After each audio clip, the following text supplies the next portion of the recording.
ಇಂಥ ಘಟನೆಗಳು ನಿಜವಾಗಿಯೂ ಖಂಡನೀಯವಾಗಿವೆ.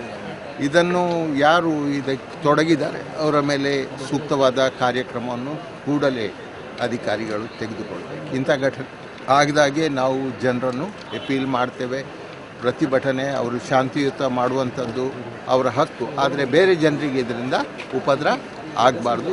ಆ ರೀತಿಯ ಒಂದು ಮನವಿಯನ್ನು ನಾವು ಈಗಾಗಲೇ ಅವರ ಹತ್ರ ಮಾಡಿದ್ದೀವಿ. It's smashed in front, smashed in back. The police are responsible for it. The police have got to pay for it. Yeah, and the police have entered inside the church. And they have no business. Yeah. We had a silent prayer meeting forgiving these people who have done harm. And they had the courage to put tear gas and hold shields. When I came in the morning, they were showing, don't hit them, don't hit them. To those fellows who were playing the fool this morning. And to our people, this is the way.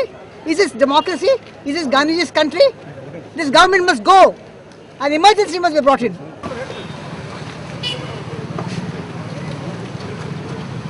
Law and ಆರ್ಡರ್ನ maintain ಮಾಡಬೇಕು. ಈ ಸಂದರ್ಭದಲ್ಲಿ ಶಿಸ್ತು ಕ್ರಮವನ್ನು ಕೈಗೊಳ್ಳಬೇಕು ಅಂತ ಹೇಳುವಂಥದ್ದನ್ನು ನಿನ್ನೆ ಹೇಳಿದೆ. ಅದಲ್ಲದೆ ಇವತ್ತು ಅದೇ ಹೇಳೋದು, ಯಾವುದೇ ಸಂದರ್ಭದಲ್ಲಿ ಇಂಥ ಘಟನೆ ಮರುಕಳಿಸಬಾರ್ದು.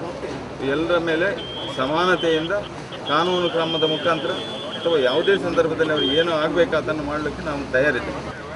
ಮುಂದೆ ಅಂತೂ ಆಗದ ಹಾಗೆ ಯಾರಿಗೂ ಆದರೆ ಯಾರು ಇನ್ವಾಲ್ವ್ ಆಗಿದ್ದಾರೆ, ಅದರಲ್ಲಿ ಯಾರು ಸೇರ್ಕೊಂಡಿದ್ದಾರೆ ಅಂತ ಹೇಳುವಂಥದ್ದು ನಮ್ಮ ಗಮನಕ್ಕೆ ಬರಲಿಲ್ಲ.